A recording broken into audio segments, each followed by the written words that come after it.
everyone, I'm Tony. Today I'm going to start with my partner, Kamarudin Meranun. Kamarudin is someone who obviously is incredibly close to me, and so I know him intimately. But we are very, very different, and I think that's one of the great things about this podcast today is that you'll find out how different we are and at how well we can get on and how we built an airline, though we have quite differing views on many things. And Mark and I have known each other since school. We were in just got a primary school together, and then we're in boarding school together, and then we kind of worked together in the music industry. And now Mark is very instrumental in Tune Hotel, in the kind of revival and rebranding of Tune Hotel, and he's been asked to also help, and he's running Epsom College now. Firstly, Kamarudin on my left. Hi. And Mark, who's on my right. Afternoon. But look, let's start off with how you've been coping with COVID first. You know, not having COVID, but what's it been like, Kamarudin, in this last year? But both personal and obviously, I'd like to get your feedback on, what is it like to own an airline in COVID? Wow, that's a big question. Wow, where do I start? Actually, on the contrary, it has been quite good. I must say there's some blessings in this COVID as well, on a personal basis, because you get to know your family better, you spend a lot more time with them, you get to do things that you've been procrastinating, so you catch up on things. The only thing you're missing on the travel, like you say. But after some times, you get the hang of it. You still can travel, though not on a plane, but you still can see places domestically, enjoy the time you have, and the savings. The amount of money and time and resources you spend going abroad, right? You can better spend it locally, and you'll be able to spread that amount. Yeah. Well, we don't want that for everyone, by the way. Otherwise, AirAsia won't have a business. But I share your sentiment. I share your sentiment. No. Because AirAsia is regional. Yeah. You don't want to fly longer. Yeah. So you have your short distances. So I think that's what I've been selling to investors, and it's a really good point that different airlines are going to come back at different pace, and both. I haven't talked to Kamarudin about this, but obviously we both feel the same way that short haul leisure travel is going to bounce back fast. You're more likely to fly to Phuket or Penang than you are to Potomac in the United States, right, or Washington D.C. So, but let's see. But just I echo what you're saying, right? It's been, I actually probably do more work being at home because I'm very focused. Zoom has been pretty good, and I am doing things I never did before. I bought a bicycle. Mm-hmm. But anyway, Mark, how have you been dealing with COVID? You're equally in a tough business with Tune Hotel and Ormond and Epsom College. Well, look, I think on the personal side, in a strange way, it's actually allowed me rather, to really get back to the basics. Which are smoking 4 packs a day. No. I'm not. It was. Are you smoking more during COVID? Was there nothing to do? No, I'm not, actually. So that's a benefit of COVID. Because I find I've actually got more to do. Because arguably speaking, you're not going out, you're not sort of necessarily entertaining, you're not going, having dinners and stuff like that. Certainly not now. And it allows you the time to really focus a little bit more. I'm sleeping. I'm actually getting good sleep. Yeah, now. your skin looks better. Thank you. I'm losing Is weight. that Korean cosmetics or? No. Sleep. Botox. It's not Botox or anything like that. It's actually just regulating and actually having decent amounts of sleep. So one of the benefits of COVID, right? Business. I'm going to talk about business in COVID in a second. But Business in COVID. COVID in business. That it's not all bad. COVID during business during COVID times. Dealing with COVID in business times. Maybe you should tell the audience about how you first heard about building an airline. It was way back in, it was 96, 97, right? I left RAP. You see, we sold Rosan Aziz Production, the repertoire, not the company, the repertoire to Warner Music. and set up another company called Rap Music. So you own the repertoire. And I was the first CEO. Good coverage. We were in, Billboard and all that. Unfortunately, we had this, not disagreement, but the way running the company, right? So I hate to see money wasted. You and Roslan or who? No, I was the CEO of RAP Music. Tony was like the group CEO Yeah. at Warner, right? So Yeah. Warner owns RAP Music. remember So we're a subsidiary of Warner. So like I say, that was one incident where Roslan wanted an extra 40,000 for that, which I'm against. And then I got frustrated. I said, we're supposed to be commercial. You gave me KPIs to make sure that we are commercial. And you approve things like that. So I said, how do I manage it? So I actually give up. I told him, I said, this is a dog industry, I said, I don't want. I said, I wanted to do my own thing. So I went into fund management and whatever not. So one day I think it was 96 or 97, he called me. We kept in touch. We became friends. So out of that joint venture, we started becoming friends. The best thing about the joint venture was me and Kamarudin became friends. Yeah. So he was my travel agent. So wherever I travel, I use Warner because they are worldwide, right? I always get good deals. rates. Yeah. So anyway, one day he said he wanted to set up an airline. So I said, great. But the airline that you wanted to start was a BizJet, not a low-cost carrier, a BizJet. So we actually kept the proposal, and I actually met a couple of second boarders company, the CEO second board, not the main board, the big board, the small board. Because at that time, everybody was signing joint ventures abroad, right? So it was great to do deals overseas, mergers and all that. So the lower liners didn't have the opportunity. So we are providing them a jet that they can lease. They could do their corporate deals and sign their deals on the plane. We can wrap the plane, their corporate colors, change a new uniform, stationaries on the plane. So it was a great deal. So each of them will contribute like 10 million. So they get like 2 weeks or 3 weeks a year to use that corporate jet. So that's basically the first kind of fractional ownership jet, right? And that was my first idea. Yeah. Kamarudin had embellished. Yeah. So then I actually promoted, and we got quite a good traction on that, So I got a few people who indicated they would like to be part of that joint ventures, right? Fractional ownership. And then we got hit by the Asian financial crisis, remember? So basically, it's a standstill, right? Economy died, nobody doing business, that exchange rate that started in Thailand. So that whole proposal was just kept in abeyance. Then we started doing our own thing. So I traveled to Iran, trying to do small businesses and all that. I remember that. Yes. And then it was no rush. I couldn't get out. So I actually drove all the way to the south of Turkey. And it was hard, man. It was winter, 18-hour stop, thing. And everybody was hassling me from police, the local... Can you imagine driving from... Just tell everyone again exactly where you were driving from.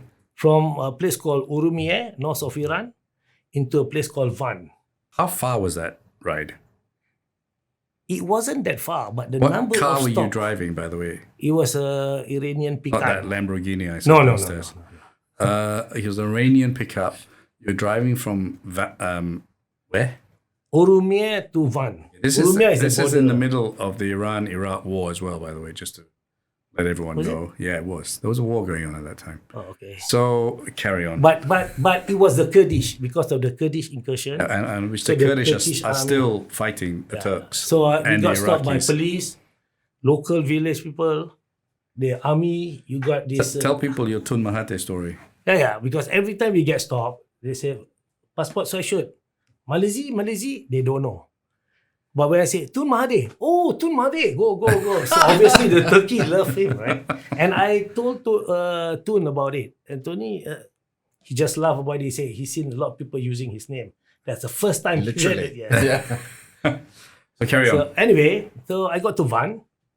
So I call up Kim, who's Tony's PA. So she always handles my travel plan and all that. So I said, I need help. They say, Tony looking for you. So I said, yeah, but I need help. I need you to book me a hotel in Istanbul and arrange for a flight. I remember because you got Balat plug. a associate Kamarudin is the in Turkey. original low-cost man, right? So that's why it fit the business really well, because here he is in the middle of Iran calling me up to get cheap hotel rates in Turkey using the Warner Music corporate rate. Not cheap, affordable. Anyway, he got me the thing. And then he got on the phone. He said, hey, by the way, you got 20 million. I said, Tony, I'm asking only for a room in Istanbul. So he said, you got 20 million. I said, you get me the room, I get you the 20 million. And that's how it started, actually. Yeah, I just said, you should say it, because I've said it many times. I said, I have this idea. You got 20 million. And he said, okay, get me the room first, I'll get you the 20 million. When I come back, I'll hear your idea out. And you explained that you knew nothing. You came to my office, which was Warner Music's office, which had given me to get rid of me. And Mui Plaza, which is now called something else. Yeah. Opposite the Shangri-La Hotel. And I think a week later, I got back. yeah, so explain. I remember it was in the evening. I remember you came up in the evening, and it always had some guys following him out. He's like a politician. He always had some guys mystery men. No, I think actually that time you came by yourself, right? Anyway, so tell the story. So anyway, we sit down and chat, and then I said, okay, what is this all about? So he said he wanted 20 million to start up a low-cost carrier and all that. Right? So he saw Stelios on TV, and he actually went to look at Stelios of the EasyJet. EasyJet, yeah. He was waiting for a flight coming back from New York, right? After frustrated with whatever he heard. Yeah, I decided to leave Time Warner. .com days. Yeah. So anyway, he told me that he got this great idea. We should start a low-cost airline here. So I said, okay, this is different from the one we wanted to start earlier, which is a BizJet. They said, yes. Okay, I said, okay. I'll match you. That's how we started, right? And then I'll get you the 20 million. Yeah. He said Which I did. He said 50-50. Yeah. I said, no, that's my idea, 151. But now we're actually completely equal. Yeah. And just describe to people, what did you think? I've never asked you. When I told you about the business plan, there was no, all these bankers produce memorandums. I want people to understand how truly entrepreneurial Kamarudin was, right? He had the money, I had no money, or he had access to money. And he was a banker. I didn't produce a presentation. I didn't do anything really. No, it's just a concept. Yeah, so explain. So how did you pitch it? No, he wanted to do. I basically know a little bit about the airline business now because of the BizJet proposal, right? So you know roughly what the aviation industry is like. So, but what he's pitching now is no more the fractional ownership. It's more of a low-cost carrier. Yeah. So I said, okay, but he was passionate about it. And I said, okay, we'll do the business. And I wanted to insulate it so less risk. You see, aviation is a big boys game. Yeah. So if you're able to do it at, low capital with low risk, it's great. You may have all the money in the world. Sometimes there's no opportunity to play the big boys game. So that was an opportunity. So I agree first. Then we do the study. He agreed. You agreed basically on a concept. Yeah, I agreed on the concept. There was no business plan. There was concept, nothing. Your passion, a little bit about the aviation because we did a paper and everything, right? Yeah. So, but it was his passion, that concept, and then the only thing I think, okay, how do you package it so that you don't take any excessive risk? So, but it was an opportunity to actually play the big boys game with virtually no money at the time. Yeah. The way we've structured there was no money.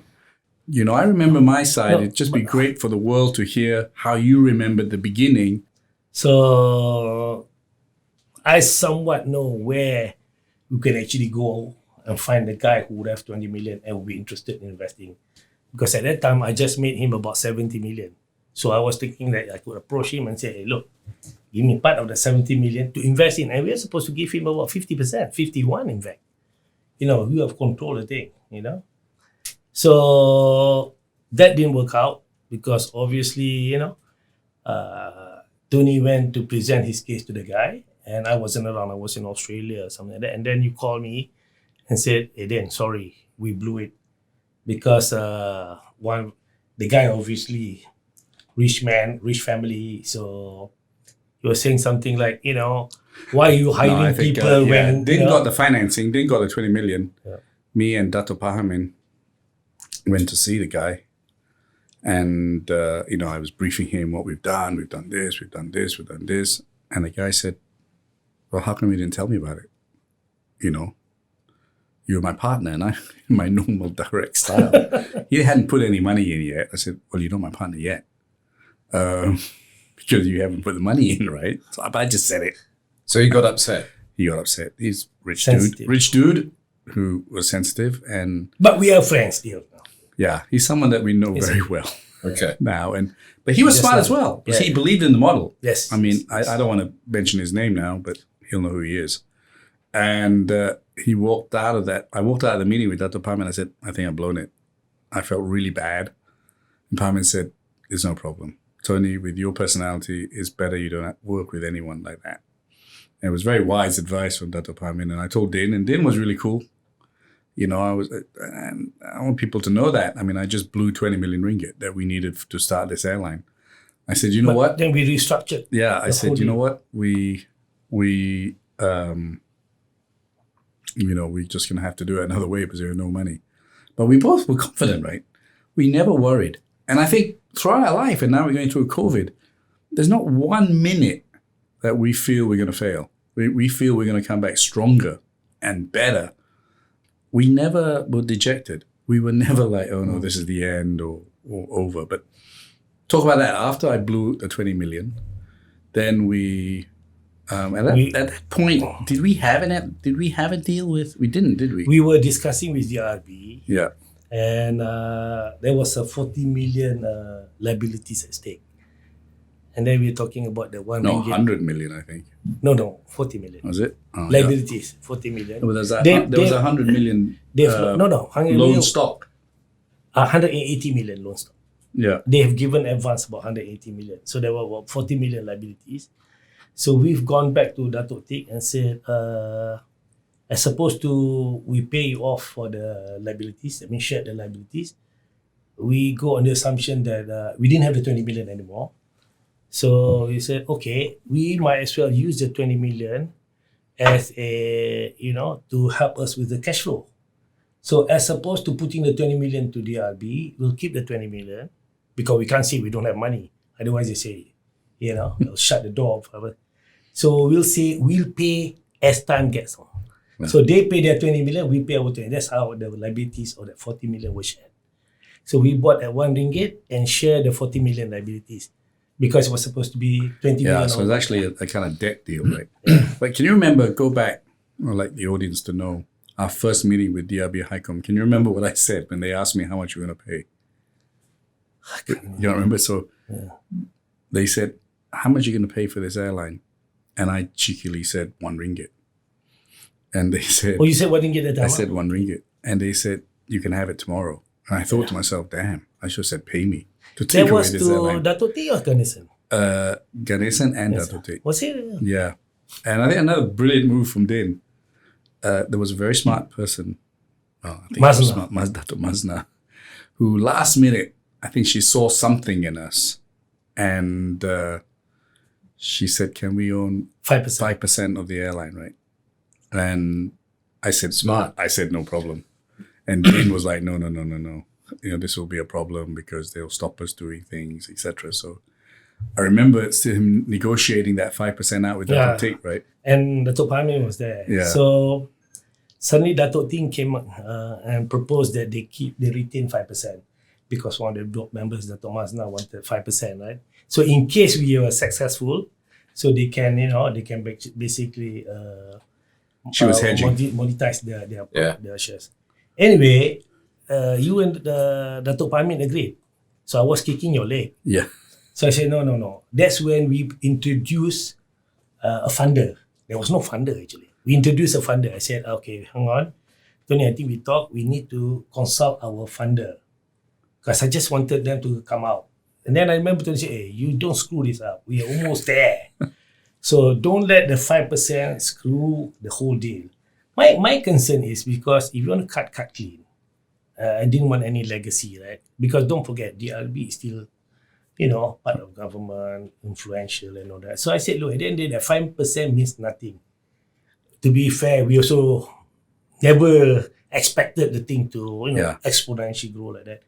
So I wanted to cut clean because we're going to put a lot of effort, resources, energy into it, right? Yeah. We're going to put our savings into that as well.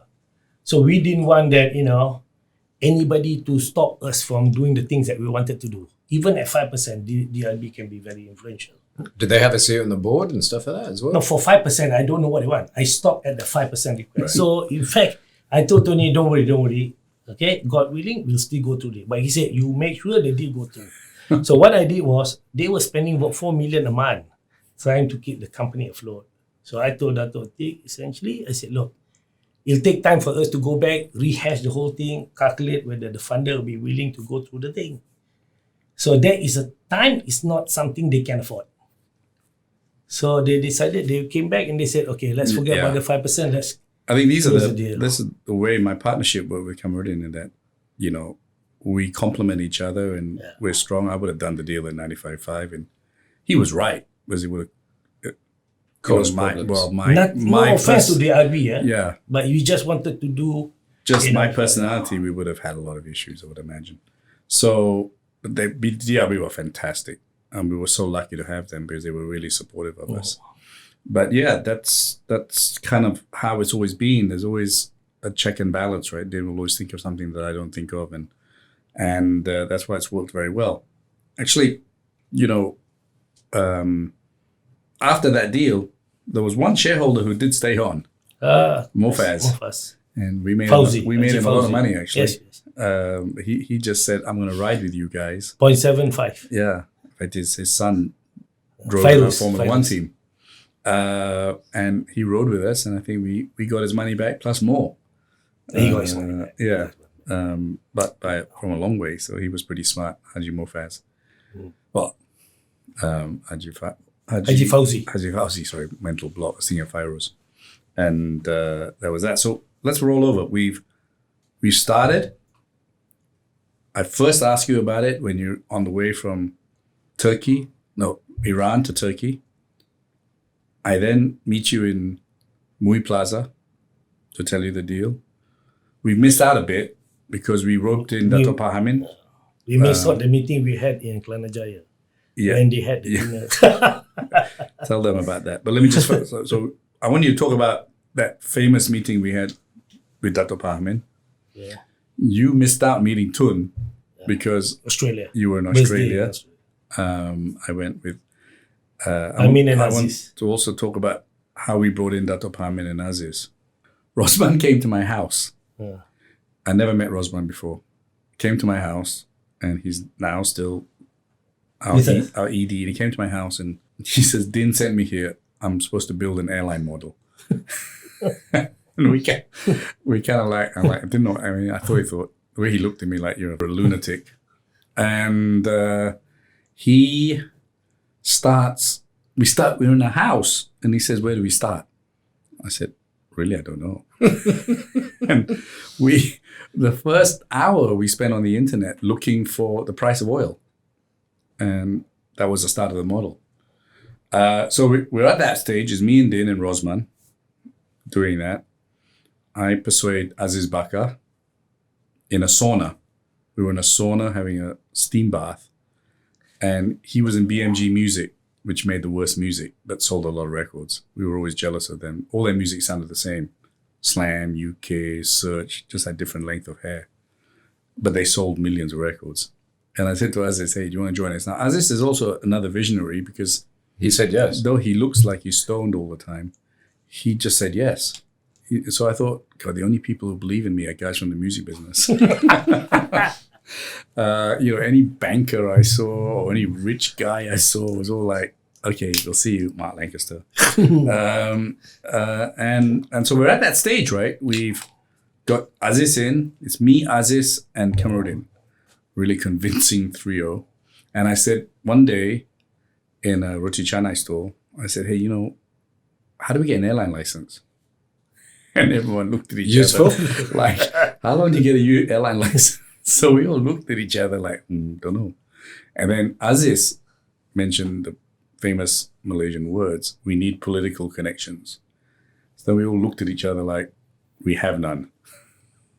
And so I then said, hey, what about asking Dato Pahamin, who was chief secretary to the government for transport. No. Domestic Domestic trade. trade. Domestic trade. He was helping us fight piracy On the music business. in the music business. And as I said, are you mad? He throws people out of his office. He punishes people by making them sit outside his office in a desk. He beats up taxi drivers. So I was like, hey, we got nothing to lose, right? So 3 of us went up there. Me, you, and Aziz, right? Yeah. And we presented to him, and he just listened. And he's a fourth visionary. He just said, this is a great idea. And you guys are honest and hardworking and smart. I'm in. What do you want me to do? And I said, can you be chairman? He went, yeah, sure. I'm retiring soon. And I said, can you get us to see Tun Mahathir? And he said, oh, problem. I'm not sure Tun likes me much. But I said, let's try anyway. So we're at that stage, right? We've got Pahamin in, we've got, as I said, 4 of us now. We've grown from the 2 of us to 4 partners, right? In AirAsia, and we're planning to see Tun Mahathir, right? So then we see Tun Mahathir. I won't go through that because I've said it many times. Din wasn't there. He was in Australia having a holiday. Working holiday. In the frigging Gold Coast. I'm like, never worked that out. We had a 5th guy come in, SK Chia, who was the CFO. Rosman didn't join us, right? He thought we were on another planet. Did it? Planet Xeon, I think. And so he didn't join us. And SK Chia was supposed to be the finance director. So we had the meeting with Tun Mahathir. And I turned up at Putrajaya at like 6 in the morning, right? Because I was so scared about being late. The appointment was like 10, right? And Tun Mahathir is kind of a scary guy, right? You don't want to be late for him. So I turned up at 6 in the morning. Putrajaya was actually locked. The security door was locked. So I had to sit outside the steps. Finally go in. Aziz comes along. Some guy says, oh, you're seeing Tun today. He said, yeah. I said, why? About music piracy? And he said, no, we're starting an airline. Of course he laughed. But we were used to that by now. Everyone laughed when we said we were starting an airline. And then Dato Pahamin came in and SK Chia came in. And then Dato Pahamin was talking to a bunch of dudes in a suit. I said, who are those guys? He said, you won't believe it. Before we see Tun Mahathir, Malaysian Airlines are going in with their 8 billion restructuring. So I was like, okay. I was planning my next career in TikTok in 30 years' time. And as it, we're doomed. So then we get, and then the opposition saw him as well. Fadil Noor and Lim Kitsiang to ask for permission for Anwar Ibrahim to go for a back operation. So I thought, he's going to be in a bad mood as well. So we go in there. I don't know if many people have been to Prime Minister's office, but it's a big office, right? So you can land a 737 in it. And it takes a long time to walk to the door. And he says, make it fast. I don't feel very well. Oh, no. Dato Pahamin had got the appointment, to his credit, with Tan Sri Badaria, who was very supportive and has always been a friend. And, so I thought, great, opposition, MAS, and he's not feeling well. So I was like, whoa, welcome to AirAsia. And I brought out a CD, Music Always Saves the Day. So I pulled out an SM Salim CD, which I had recorded, my last album at Warner Music, I had recorded with. And I brought the CD out. I said, I just brought a present for you, Tun. It wasn't Tun at the time. That was Sri, I think. And it was SM Salim, Tan Sri SM Salim, who's passed away now, one of my artists, duetting with Siti Nurhaliza with the Malaysian Philharmonic Orchestra, which was Tun's pet project, right? And he kind of looked at it, smiled a little bit. And then we did the presentation. And I did my Dog and Pony show. I made one joke about destroying Singapore. And he smiled a little bit. And then at the end of the meeting, he just said, you have my blessing, but. So we were like elated for 1 nanosecond. And he said, but you have to go and buy an airline. So we came out of that meeting. And he said, he was also, I would say, the 5th visionary, was he said, you guys are going to succeed because you don't know anything about airlines and you're really passionate. And I thought, wow. And he really knew everything about low-cost carriers. It's unbelievable. Yeah, Wow. he'd been to Ireland, he'd seen Ryanair, Well read. and, he really knew his stuff. And so, we walked out of that room and my CFO SKHR resigned on the spot. So he was like, it was the second Mark Lankester. He said, no, this ain't going to work. Where are you going to buy an airline from? It's doomed. I quit. I mean, literally coming out of Tun's office, our finance chief resigned. Okay, I haven't actually said that story before. Din was still in Australia. In the Gold Coast. Nonchalant about what was Negotiating. happening. And I told Din, and then he came back. Aziz Bakar was like me. He was like, we'll find an airline. And Aziz Bakar was always the bringer of amazing deals. Came to us and said, there's an airline called Pelangi Air for sale. And were you in the meeting? I went to see the guy. Okay, so you can talk about the story, but I always remember that airline, the balance sheet didn't balance. Okay. I was an accountant. I'd never seen a set of accounts. It should be Museum Negara. It didn't balance. So anyway, Din went. I didn't go to that meeting, actually. You and Aziz went, right? So maybe you can tell the public about that meeting. Instead of buying over, he said, why do you invest in us? Then allow them to manage it still and pump in about 100 million. Yeah, they said, give us 100 million. We'll turn this We'll around. turn this around for you. We need 100 million cents, right? So we came out of that meeting and that was over. So then where are we going to buy an airline? And I'm super positive. There's a guy called Kanesan who I knew he used to do music stuff with us when DRB wanted concerts and stuff and had our Sheila Majid to perform in Langkawi and stuff. And I said, hey, you guys own an airline, don't you? And he said, yeah. I said, it's called AirAsia, isn't it? He said, yeah. And AirAsia was kind of a weird airline. You saw it sometimes. You saw it at the airport sometimes. You never saw it again. And I didn't really know enough about it. But I said, and he said, why? I said, can I buy it? He said, you can have it tomorrow. We hate it. And that was the start. Fast forward, we buy the airline for RM1.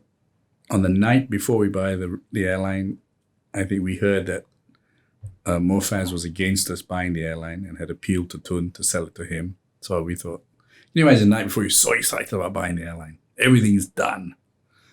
I couldn't sleep that night. Din was very calm. He said, it's going to happen. God is on our side. We're going to get it. He was really calming influence. I was like having a baby, right? I was going nuts. And then the next morning we heard that, it was going to be done. Tun had supported us and said, oh, wow. And we were at DRB High Com's office and we come in to sign the deal. Can you imagine? I'm going to ask Din how he felt, but for me, it's like fairy tale. Here, guys, no money, no experience, but we're buying an airline. December the 8th, 2001. And we signed the deal. That was September 8th. Oh, September 8th, sorry, yeah, September 8th. We asked for 3 months before we completed the deal. But to be fair to DRB, they allowed us to go in before we completed. Yeah, because we said, can we fix it? Can you allow us, even though we signed for it? We said we're raising capital, and me and Din had actually tried to remortgage our houses, which we failed, and to get more capital. And so we said, can you allow us to just get in and start getting involved? And they did, and it was fantastic, and that helped us immeasurably. But on the time we signed the deal, someone said, where's the RM1? And RM1 for the airline and RM1 for the debt. We converted the debt into what? We bought loan stock. Convertible. Prep shares. Yeah, pref shares, which we owned. And there was DIN structure. I still don't understand it, but it did make sense. So that's for tax purposes. Yeah. And they asked us, and we didn't have the money.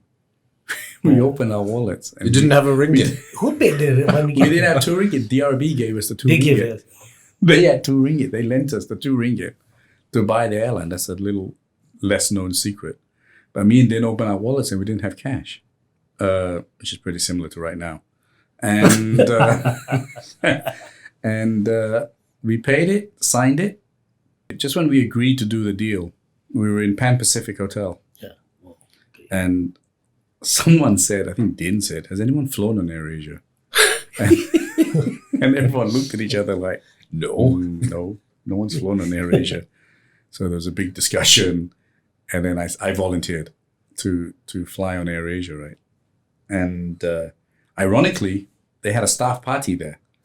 The Hajj. Hajj had a staff party there. So Din and Dato Din went to check out to see what the staff were like and came out with a very strong positive approval that staff looked great and very happy, and that's a bonus. And I flew the next day to Was I the one who checked KK. I think so. Definitely Dato Din was there. I think you were as well. Or Aziz maybe. Yeah. What was was the company Tune Air that? Yeah, Tune Air. The initial idea was to change the air, because we were all from the music business, to Tune Air. Kathleen Tan, who became our commercial director, said it sounds like a Chinese swear word, which I can't repeat now. I get it. And then they say it could be Looney Tune. It becomes a right. So then, the Minister of Tourism at the time, that was Sheikh Kadeh. Sheikh Fadeh, sorry, I'm thinking of his brother. Said, you guys are stupid. AirAsia is such a great name. Why do you want to change it? And so he gets credit for that. He did tell us to change the uniforms to pink, which we didn't listen to. I said red was the right color.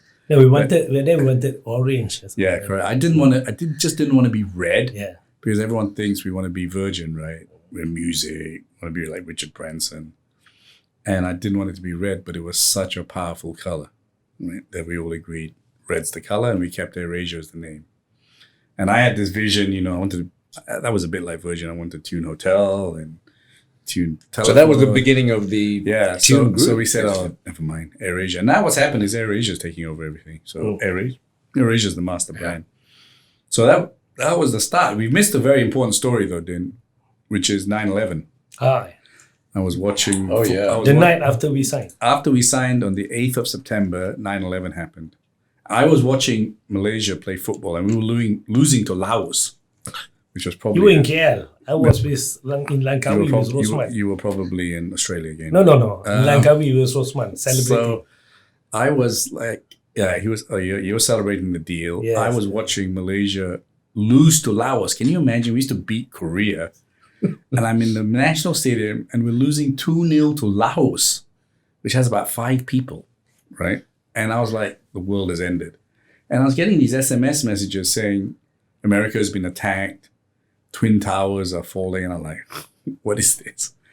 And then I come back to home and it was attacked, Twin Towers. And oil price went up to $100. And so Din calls me up, or I call him up. And he says, are we going to do this? I said, hey, of course we are. People still have to fly to Penang and KK, so we go ahead. We do it. And actually 9/11, in a horrible way, was a real blessing for us because plane prices came down and all that kind of stuff. Yeah. So, I'm going to leave it at that AirAsia story because in the rest of it, everyone knows, right? All the bits on. And again, religion played a big part here. In that the contract that saved us was that AirAsia had a Pilgrim contract and an Army contract, but the Pilgrim contract really helped us with cash flow. And the rest is history. One of the great things about, and I would describe this as entrepreneurs, is having the gut feel to go and do something, right? So when music, the gut feel was to spend a bit of extra money, which was wrong. But the gut feel to do it. When I go through now and I see so many businesses and have to do 17,000 plans and all these things and all these Oxford and Cambridge guys analyzing you upside down, no one would have backed this airline. And yet this airline has flown over 600 million people, has created innumerable amount of jobs, direct jobs, 24,000. And now we're trailblazing the internet world, right? The other two things that you may want to include as a conclusion to the business is that one, we had passion. We're really passionate about the business. Second, we work hard on the cash flow. Because a lot of people start business with a proper capital. They say, oh, we need certain amount of money as capital, right? So they look at profitability. But very little or not many people look at the cash flow. Yeah. Because the profitability, I mean, it should be profitable. Otherwise, you won't start the business with, right? So the model will show profitability. But where you fail is managing the cash flow. Mm. So we started with virtually very little, if none, all right? So, but we work the cash flow. So we really work hard the cash flow. That's why within 6 months, we are able to pay off all the liabilities, the 40 million liabilities. All within 6 months, yes. We paid our portion of the 20 million. That's so impressive. I think that's key. When you look at the business, you look at the passion that you put in, the vision that you shared, and then taking a tight rein on the cash flow. So, and that story has continued for 20 years. Din, I mean, explain a bit about religion, and because I always say Din, when I see him on Instagram, he's so happy when he's in Mecca and he's with his religious dudes. And I always a bit jealous, actually. I'm like, he's so calm. It's so great. It'd be good for the audience to learn a little bit about you from your religious side. Okay. Maybe the best way to describe it, it's not just Islam. It's, I think, any religion. So long as you believe in God. I think most religion, will say one from the other. Like for us, we started with, in the name of God, most merciful, most loving, most thankful, So as I said to Tony, every time when we go through challenges, so he said, "Why? How come you're so calm?" I want the world to know nothing has come easy for us. Nothing. Yeah. We said the star will align, but not for us, against us. But anyway, going back to that, so we will go through this emotion, these challenges, But I've always stay calm, alhamdulillah, And then he will always ask me, how come you're so cool and all that? The first thing about religion is you believe in God. When you believe in God, you say, in the name of God and all that. A lot of people say, but do whether they subscribe or not, But the true believer would not only say but subscribe. So if you say and subscribe, then you are in faith. Correct? We're talking about, die in faith. And what is faith? Faith is believing. You say, but do you believe in it? So as I was telling Tony, if you believe in God, who is most loving, that means God loves you more than your parents, right? Nobody can love you more than God. God most knowing. God most forgiving. So whatever we go through in life, so just believe that anything happen is the best thing that can happen to you at that point in time. Because He's most knowing. He's most knowing and He's most loving. So why would someone most loving, make you go through all these challenges unless that's the question I always ask Din. That's the best thing. You don't realize it, but as time, time will tell. How many times you go through life, a week, a month, a year later to say, oh, thank God. Because at that point in time, you don't realize the goodness in that. You only look at the worst case, right? But after you go through, the two things is, one, it keeps you in faith, right? You believe in God, you subscribe to the faith. But more importantly also, from a physical aspect, you're psychologically better. Because you say, this is the best thing that can happen. So you're thankful and you have the energy and the psychological means to proceed and try to overcome the challenge. Because if you don't, then you're disturbed. That's why people go drinking, jumping from a building, and do all those things. Because to them, that's the end of the world. True. You know what I mean? So, to some extent, spiritually, you're always thankful. Physically, you're in the best condition to overcome the challenges. Yeah, Dan always says to me, he always says, everything happens for the best and there's a reason for everything. And in time, we'll see. I want to talk to you about, because I was really kind of wondering, why did this happen to us? Why were we given? And he always says, God puts that challenge in front of you to test you, to bring out the best in you, and maybe for others to learn from it. And he will test people to the extent that he know that guy can overcome it. Yeah. We ourselves don't know. But And yeah, he's most learning, right? That's very true, because I've gone through things that You wouldn't wish upon anybody else. if you right? had told me I was going to go through these things, I'd say, no, I'll be dead. I won't handle it. And I want to say, last thing, before I talk to Mark a little bit, Din, is 8501. You know, when we lost an aircraft in Indonesia. And I thought, that really tested us. And even more than COVID. The first person I called whenever we have a crisis is always Din. And that's our relationship, right? Din wasn't in the Gold Coast. He was in Singapore. No, I was in Singapore. I know. I know very well. You're always outside of the country. Because you went to... I do all the international business. Because you went to Changi Airport. Because Yes. that's where the flight was I was supposed the to first land. to arrive. So he met the relatives first. So, yeah.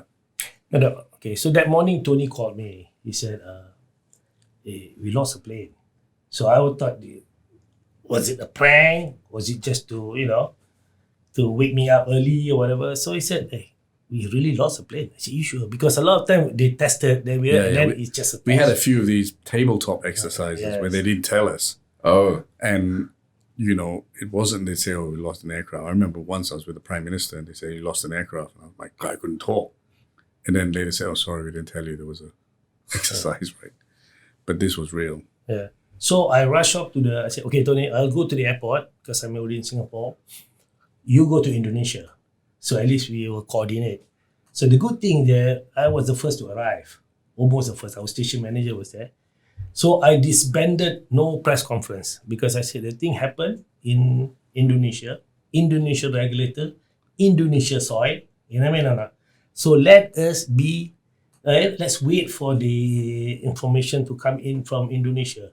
Otherwise, it'd be pure speculation, right? So I basically cancelled out the press conference, and we actually had tables in the room for every families, because there were families expecting, some of the sure. the guys to fly in for New Year. It was on the 28th, I believe. So we handled that. Took all the question, I keep on referring, let's say, we'll pay for your tickets to go to Surabaya, because you might as well hear it from the regulators and the people over there who knows the thing firsthand. Because we don't want all this conflicting information coming in, having seen, at that time, all the other crash cases, right?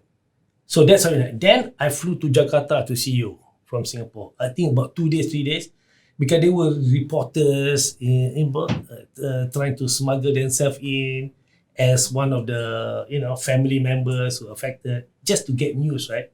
So we managed to curb it, and I must say the airport authority in Singapore was very, very helpful. So we said no press conference, so they cordoned the place, so they facilitate.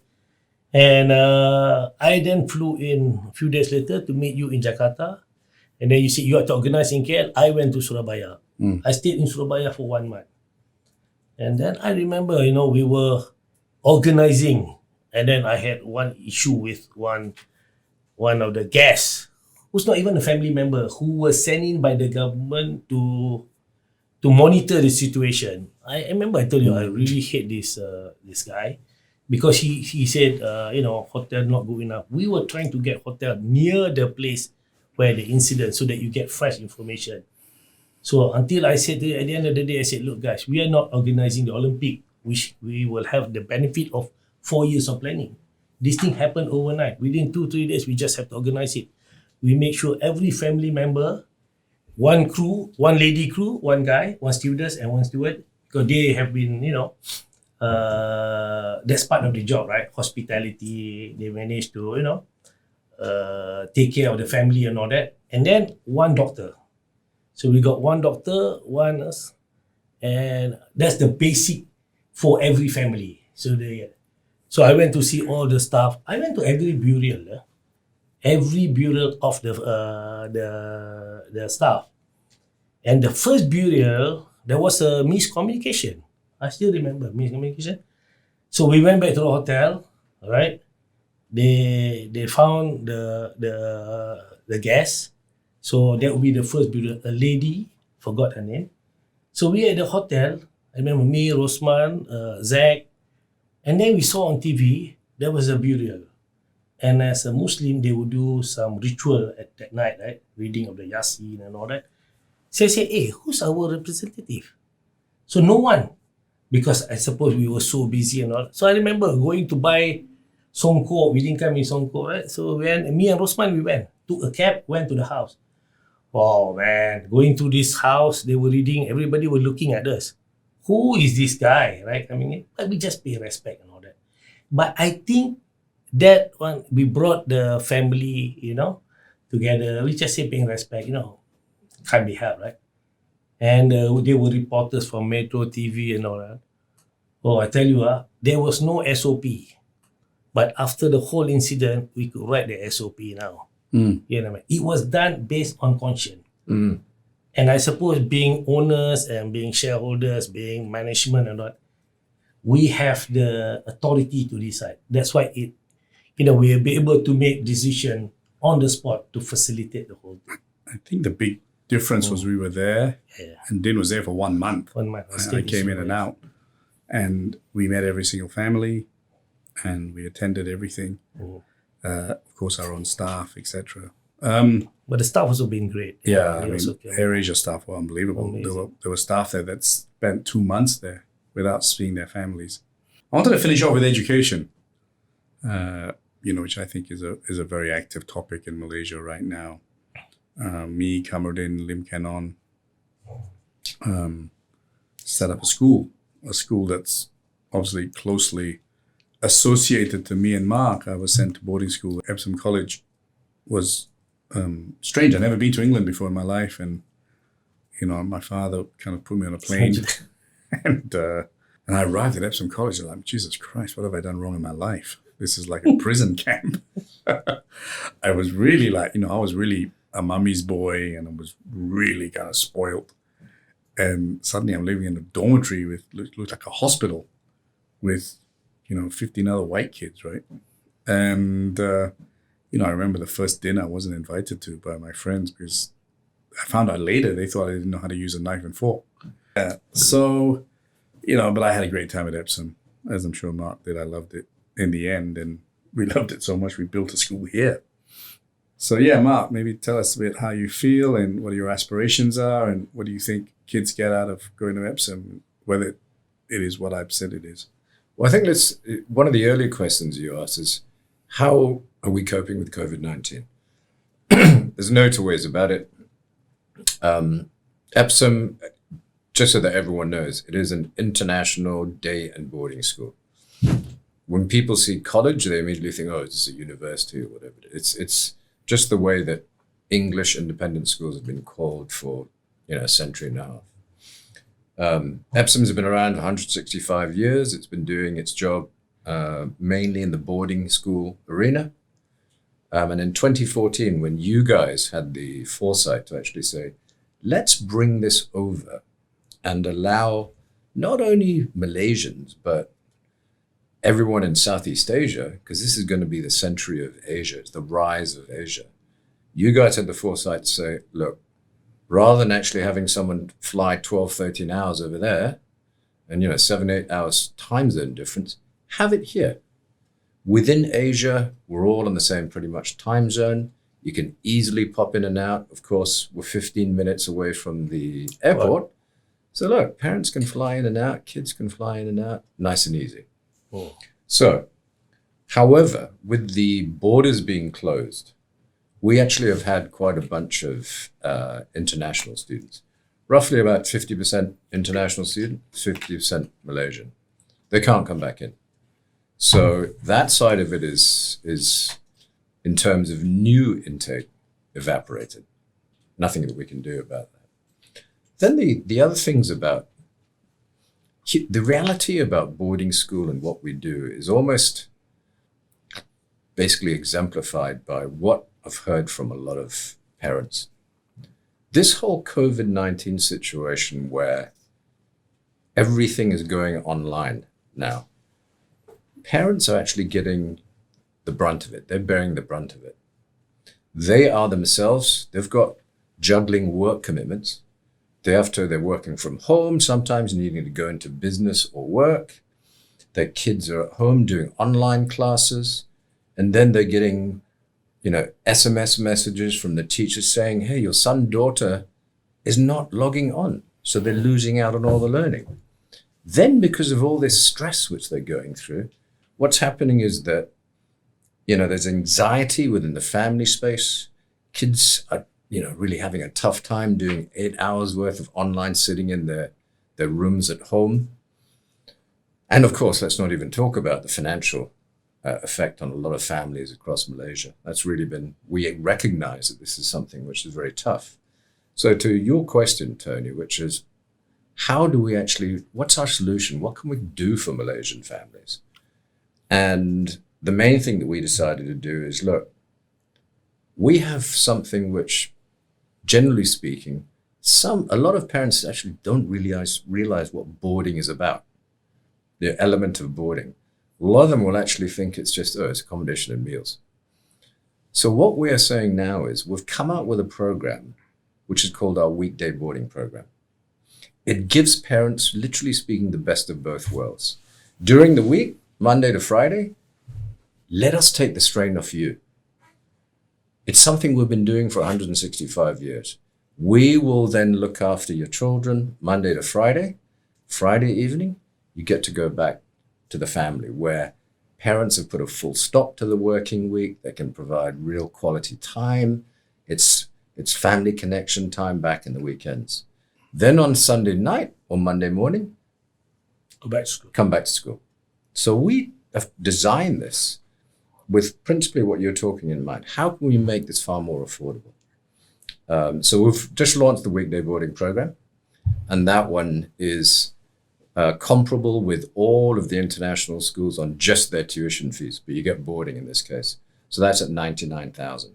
That is starting in the new academic year in August, September, open for enrollment. I'm very pleased to say that things are actually really, really healthy, inquiries and enrollments coming in, because it's real. This is a solution. Parents are recognizing it's great value. And secondly, they need to find some level of normality again.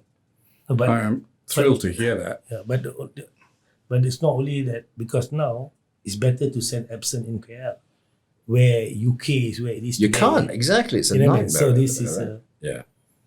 Well, I'm thrilled. I campaigned for a long time. I thank all you guys. Also, there are lots of scholarships available. There's also one other thing. Can I just raise as well? Yeah, for a small fee. We've had, in our local schools at the moment, we've had SPMs chopping and changing the whole time, right? So SPMs were delayed to January, and then delayed again to the 22nd of Feb. And a lot of students and parents are really dismayed with the fact that they've lost so much time. They're not getting back on course. So what we've done as an answer to that as well is, normally A-levels is a 2-year course, 22 months to 24 months, right? Lower 6, upper 6. What we've done is to get you immediately after your SPMs, which will be starting 22nd of Feb, ending end of March, we're starting a fast-track A-level program on the 19th of April. They can immediately slip straight in. We accept mock SPM results, forecast results to come in.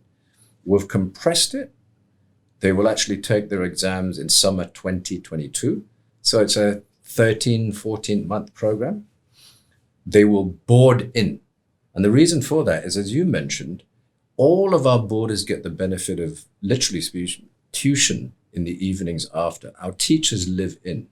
So apart from classes, you will be able to actually get the support, personalized support from all your teachers and the subject teachers. You will have the ability to really have a great school life in a 50-acre. It's a wholesome educational. It's holistic. Yeah. It's the whole kit and caboodle, the whole package. And again, that one is a solution that we're seeing parents are saying, this whole COVID has really dealt me a bad deck of cards, but I need to get my kid back on track. And how do I get him back into instead of actually. So is Epsom open? It's What a open, government. but they close down to others. So this is really straight talk. Nothing was prepared. It is everything from the heart.